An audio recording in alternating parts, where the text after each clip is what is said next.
Alrighty, I uploaded a video of Sargon of Akkad, and this is just a general synopsis of how I feel about his character. But basically, the video just this is an old situation, but it outlines Sargon misunderstanding a situation in which a girl laughed when a guy was talking, and then this guy happened to mention male suicide right after it, but she was laughing at the statement of because he gets mad about her laughing at male suicide, but that's not what she was doing. She said she denied those and said that she was laughed when Philip Davis said that the men in Parliament don't have any opportunities to raise issues, which she found to be laughably untrue. Which that's pretty fucking laughable. So you can take it to the fucking suicide thing, but it's not really. It's just not really there. Like it's just Sargon being a fucking idiot. So, with that said, you should check out the full video here. By the way, I tried some different editing for it, and it's fun, I guess. But yeah, basically, this idiot comes along, and he's like, maybe those groups are because I talked about marginalized groups earlier. Because if you watch any of his debates, he is so quick to just pivot like a madman. Like he doesn't know, and he just pivots. He's so good at it.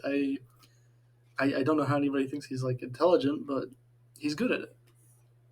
So anyway, he wrote, maybe those groups are deserving of criticism. And I just was talking about generally marginalized groups because he just happens to be against every marginalized group out there. And on top of that, he also happens to deny like every major academic consensus there is.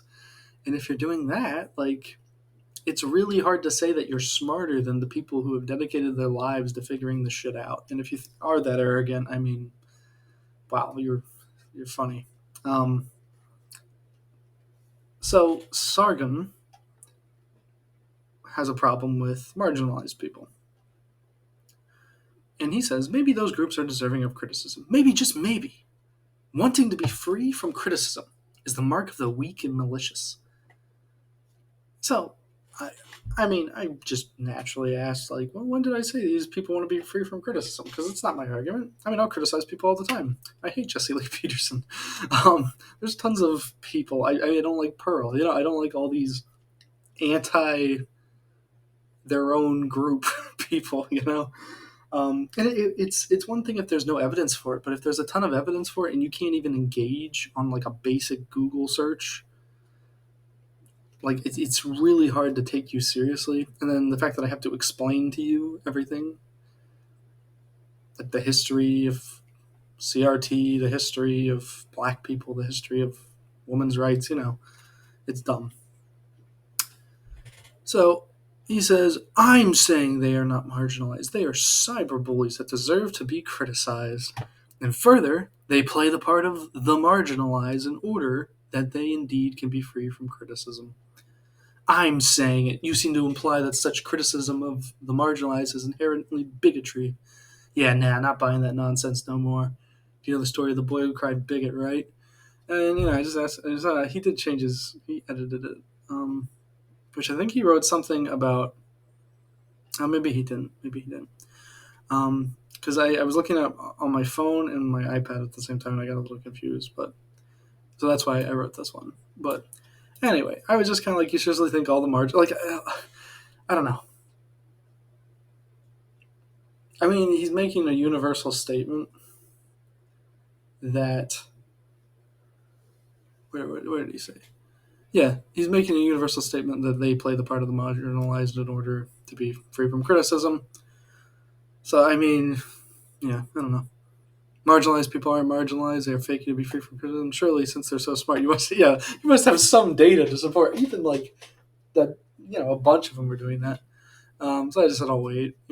But I mean, most of it's just like cherry picked shit that you get from Sargon or whoever the hell else you watch, and the reason you get it from there is because they make it easy for you. You tune in to them to being on the moral high horse in your view, and then they give you some bullshit data that's not even true half the time. Um, yeah, I don't think he accurately characterized my position at all. I mean, it is a YouTube comment. I don't know what I'm expecting. Do you seriously believe that? Yeah, it's terrible. There's so much fucking wrong with it. It's a little overwhelming when people say things that are this wrong because it takes so long to explain every little fucking thing that's wrong with it. There's like 1,000 different ways you could go around shitting on this comment. And then he's like, and at this point, I stand with bigots because at least bigots have standards. So you're racist then. Thanks for at least admitting it. At least he's honest. So, and then I probably didn't frame this the best, but this was more in reference to the standards. You know, like, oh, you really think that you're the only people who have standards? Like, dumb, really dumb. Anyway, so he really cherry picks so much shit, and his debates are so just like if in terms of not answering questions and moving on to something else. Like when someone does that, you should be like, I don't want a part of this guy. It's so disingenuous. But anyway, if you think I'm wrong and you're smarter than this fucking idiot, leave a comment and we'll talk about it. Alrighty? Thanks so much for watching. I'll see you. Bye.